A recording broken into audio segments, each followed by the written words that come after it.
So, do you ever try drawing a realistic portrait and you get frustrated because your eyes just keep looking a little flat, a little weird, a little wonky?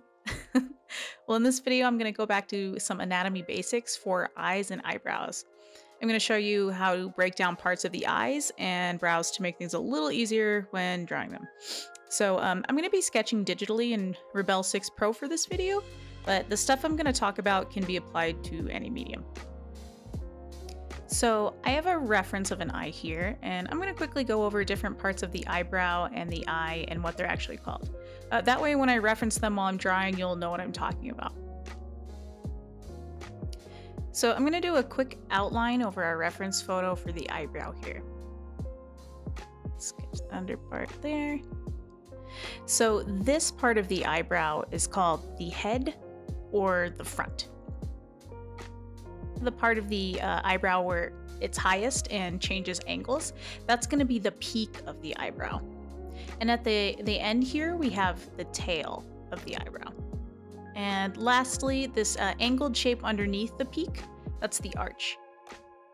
So those key points are going to make up the eyebrow. Next, I'm going to go over the parts of the actual eye. This here above the opening of your eye is the upper eyelid. And then this little fleshy pink bit here is called a caruncle. I don't think your average person calls it that in their day-to-day life, but that's the technical name for it. So yeah, that's the little pink bit in the corner of the eye there. Now, obviously we have the top lashes, the top eyelashes here.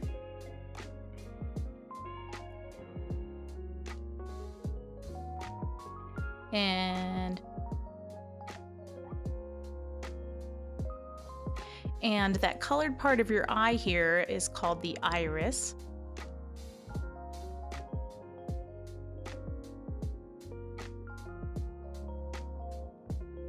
And the part in the middle that's black is the pupil.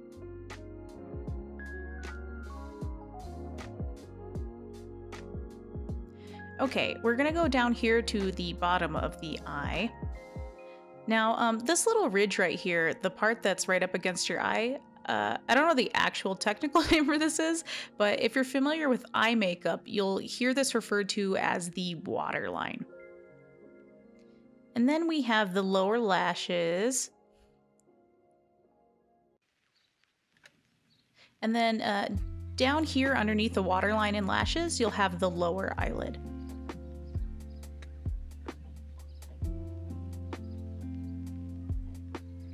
And we can't forget the whites of the eyes either. I'll be mentioning those a lot too. Now, different eyes are going to have different angled eyebrows, different lengths and heights, varying skin fold angles that dictate how much of the upper eyelid is visible or creased. So it'll be important to really study those different eye anatomy areas in our reference photo to try and capture the likeness of a person.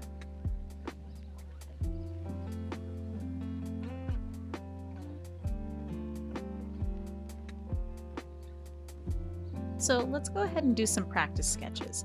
I have a few different eyes that we're going to practice drawing here, and I've linked the full face reference photos I'm working from in the description in case you want to use them for practice too.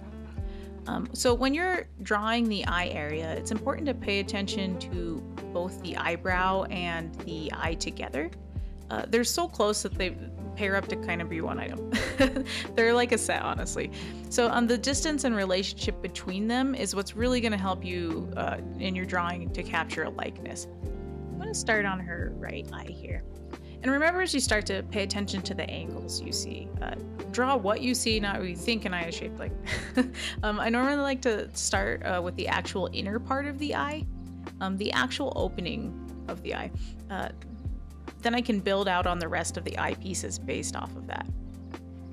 Now, the parts here that are kind of in the middle on the top and bottom, they're going to curve.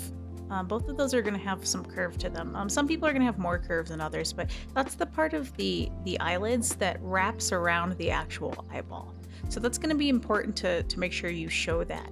That's going to give your eye some actual form.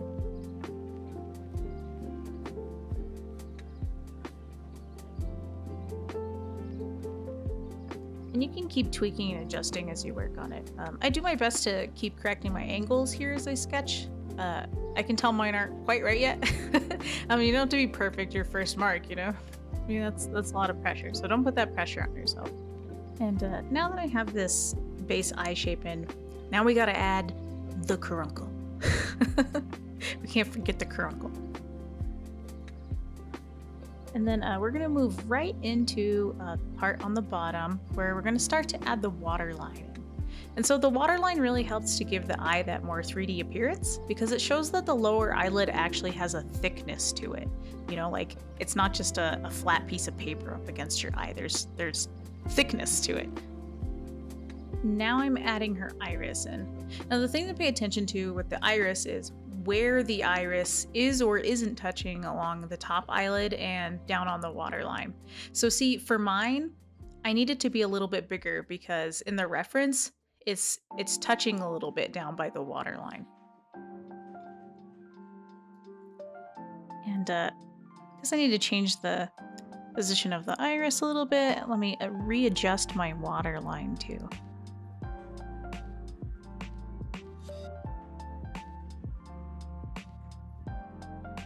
Now I'm drawing the pupil circle in the center of the iris here. Now it's eyelash time. So pay attention to where the eyelashes actually come out of the eye. So eyelashes grow right along the outer edge of the waterline.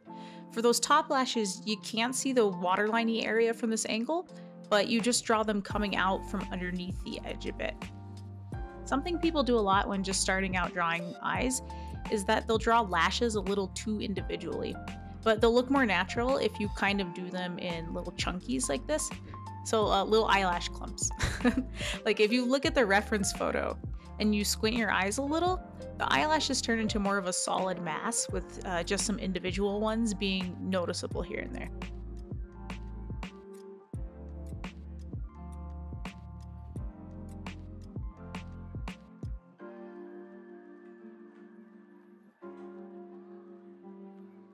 The angle of this photo, you actually see her waterline going up and around a little on the outer side.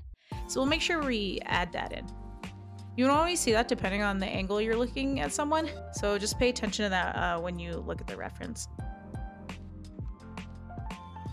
Now I'm going to do the lashes on the bottom eyelid.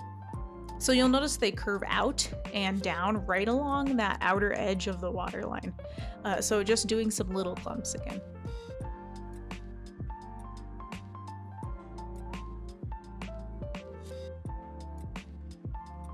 I'm gonna fill in the pupil here, and now more lightly fill in the iris around it.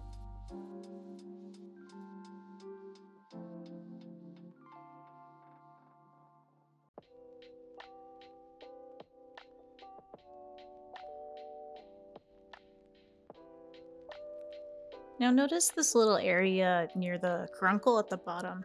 It's a little flat shape of the skin ridge that still shows the thickness of the lower eyelid. Paying attention to and including these little details will really help your eye feel more 3D.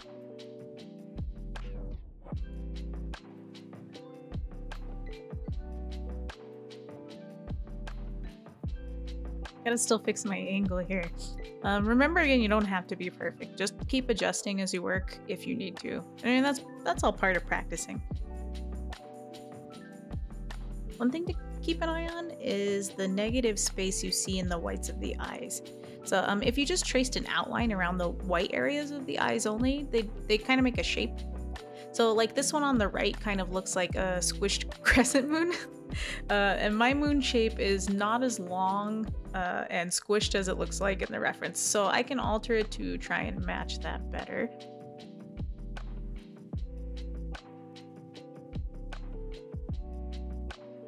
Gonna add a little white highlight here on the eye.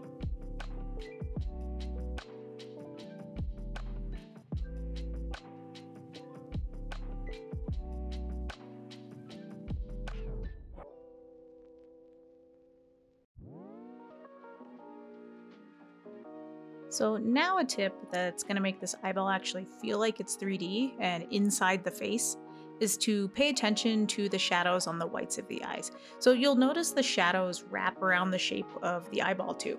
So you'll see shadow on the outer edge of the eyeball.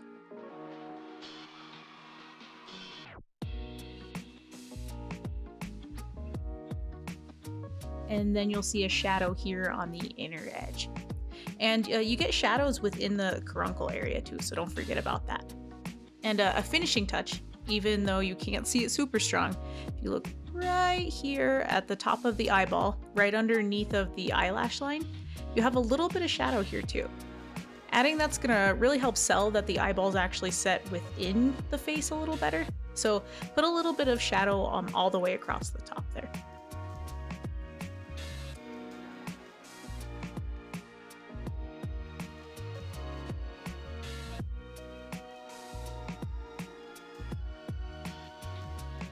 So I'm going to move on to the other parts of the eye now.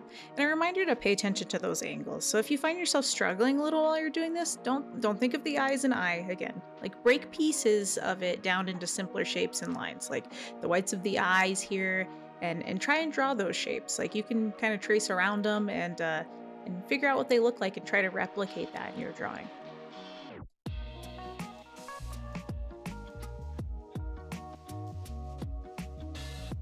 So moving on to the under eyelid here, and you can see a little bit of shadow.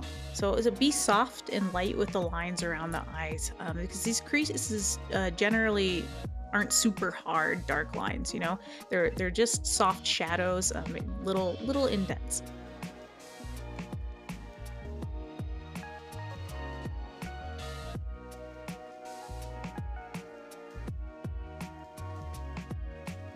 Now, she has a line here where her nose area is starting to begin. You can see it start there. If the person has a line like that, then pay attention to where that is in relation to the edge of the inner corner of the eye. And for her, that line comes in up into her upper eyelid crease. So for her upper eyelid, we see quite a bit of it. Not everyone will have as much top eyelid area showing or even have a crease visible at all. So again, pay close attention to your model or your reference. For this eyelid, the crease does a noticeable angle change. So to make sure that you do that in the right spot, you can hover over it and imagine a straight line down. So does it align with anything else you've already drawn? For her, it starts curving about where her iris starts. And then it switches to a downward angle about where the center of her pupil is.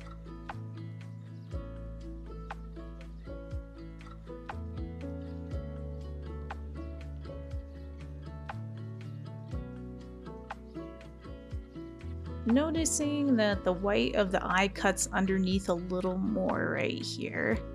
So just want to fix that.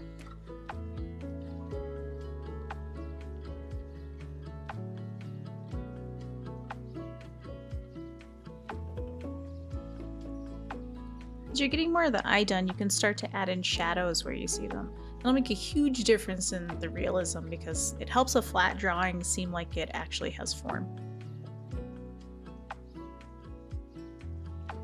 Alright, I'm moving up to the eyebrow now. So depending on where the person's brow bone is and the lighting, you may be able to see like a swoopy kind of curved shadow that curves up around the bone up to the eyebrow. You'll often notice a lot of the eyelashes on the edge kind of swoop up towards the tail of the eyebrow in some kind of angle towards that brow bone. So we can use that imaginary line there to start trying to place our eyebrow.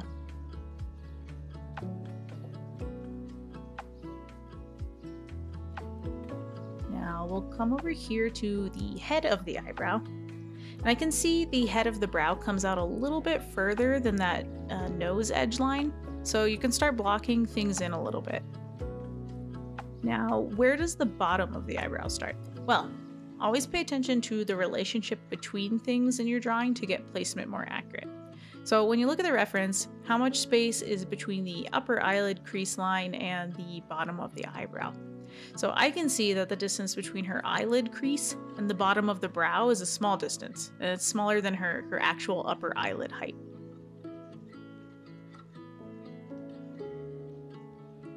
So I'll sketch it about here. And now I'm drawing the arch angle. So she has a very soft arch angle. It's very rounded. And the tip of her eyebrow comes out a little ways. So that's about there. And you'll see that swoopy line that I talked about. This doesn't happen for like everybody, but you'll notice it a lot. There's a swoopy swirly spot that can kind of help you figure out where the brow bone is. So if you feel up above your eye with like your actual hand, you can feel your brow bone there. And the eyebrow tends to follow that. So I'll continue this down and keep an eye on the space here. Try and keep your distance accurate in relation to everything else. Now, pay attention to the thickness of the eyebrow too.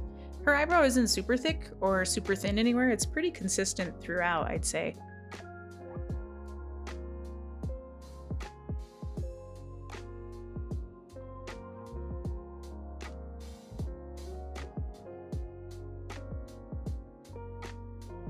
Now let's make sure we put the peak of her brow in the right spot.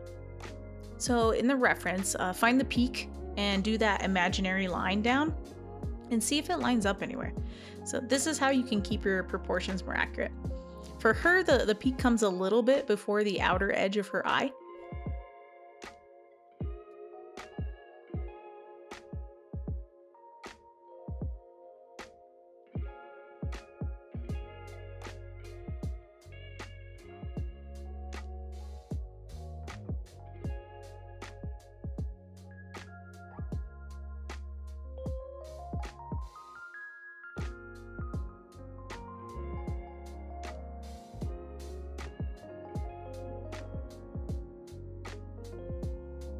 And if it's not looking quite right, just keep adjusting like I said.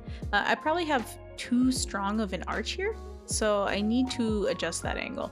So I'm gonna bring this down a little bit, actually.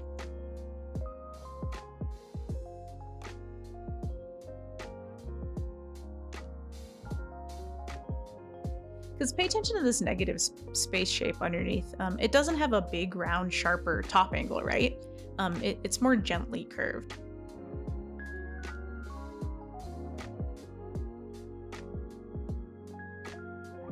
So I'll start to kind of fill it in here and adjust it to get the shape right.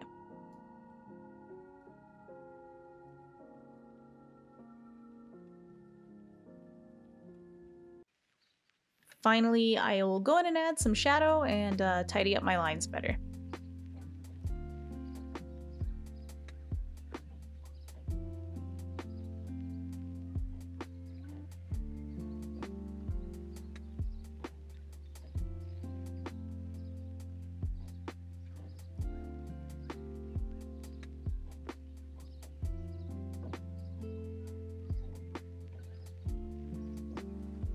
Okay, so that one's all sketched out. So now I'm gonna move on to the next eye. I'm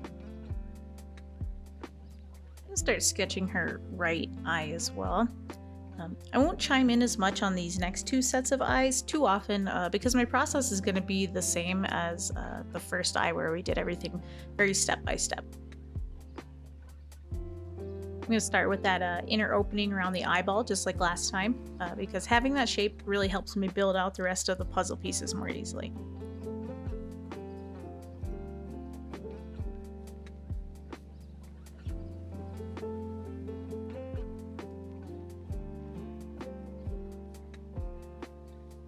Sometimes you'll hear tips a lot about like, well, draw an eye shape just like this and that's how you do them. But people's faces vary so much, so I don't feel like that's always the best kind of advice if you're wanting your portraits or characters to feel unique. Like you'll start noticing that there are repeat eye shapes a lot, but you know, you're probably gonna have to draw a lot of them before you see all the types of shapes that can come in, because they really do vary so much. Now I'm doing her iris. And make sure you look at the shape of the white, because in this one she's looking up at us a little bit, and so her iris has white space underneath of it. So try and look at the distance of the white of the eye to see where to start the iris circle.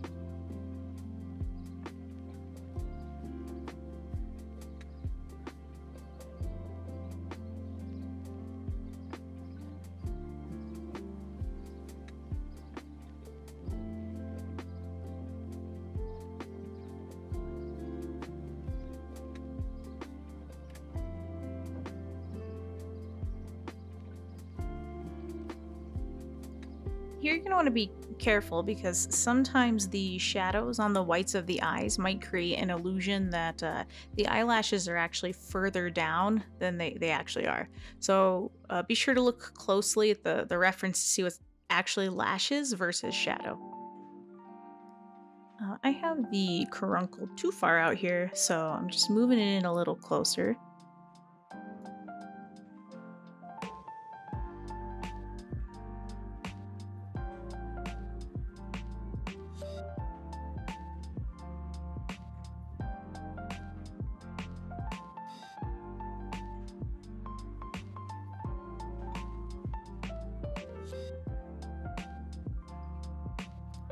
I'm drawing that under eye line that kind of makes another crescent moon shape, or a long banana shape, I guess. And even though the line under her eye is a little more prominent than in the last one, remember not to go too dark with it. It's a gradual shadow, not a hard line.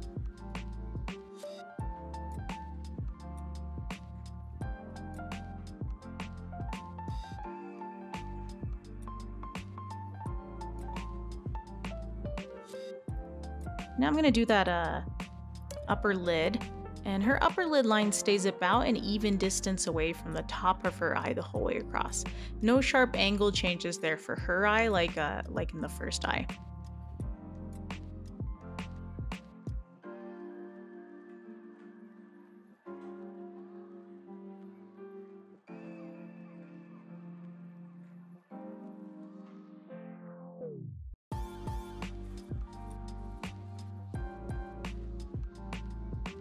Now, I'm going to do that eye to brow bone swoop that I talked about in the first eye. So I'll go up like this, up to her eyebrow. And then I block that eyebrow in. So I do the bottom first. And remember to check that distance between where the bottom eyebrow line starts and the next line below it is. So for this eye, you can see that the space under the eyebrow is taller than that space her top eyelid takes up. So you can just check, is that space a little bit thicker than her eyelid space? Yep, so that works out. A quick tip on drawing in eyebrows. So if you want them to look a bit textured like hair, don't try and draw in every hair. Just do some scribbly strokes in the general direction that you can see the eyebrow hair growing. Some parts of the eyebrow hair might change directions, like hers does towards the middle. It goes from vertical at the head to horizontal at the tail. Now I'm adding shadows in where I see them on my reference to build up that 3D form a little more. The upper edge of the brow bone here is catching the light right under her eyebrow.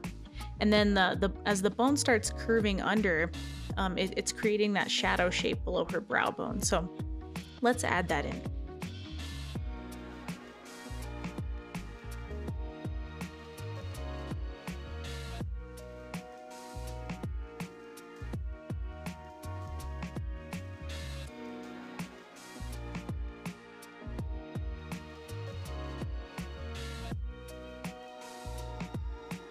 Okay, and that one's all done now.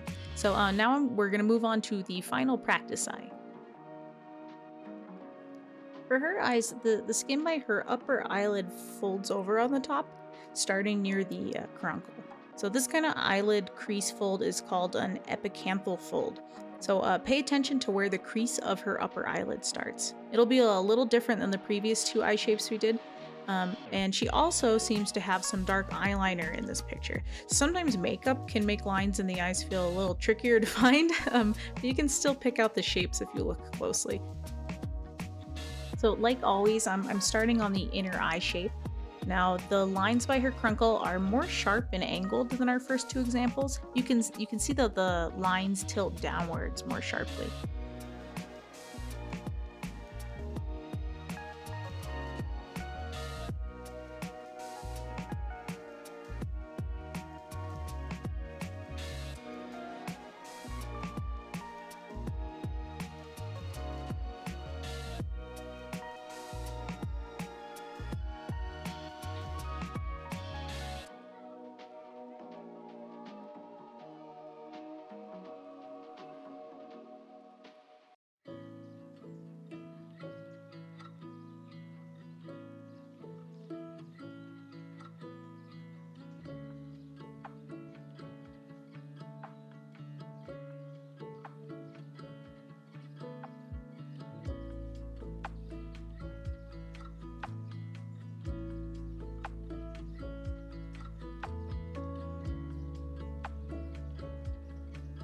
Okay, so for her upper eyelid crease, I'll follow the line up directly from her caruncle. It connects directly into the line above her eyelid here.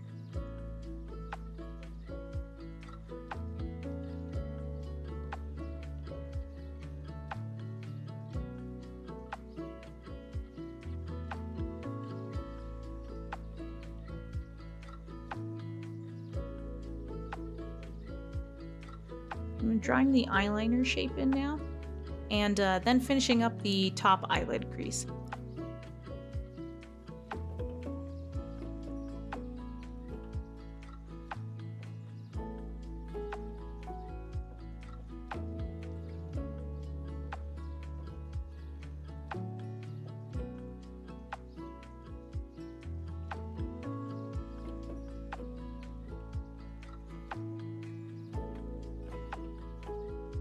I'm gonna start blocking in her eyebrows here. And she has a larger distance under her eyebrow here. And on the end, for her you can see some loop up shapes. So I'm seeing a little extra shadow in the middle that almost makes it like a little W. The tip of the tail of her brow lines up with the end of her eyeliner there. So I can start blocking out the eyebrow there.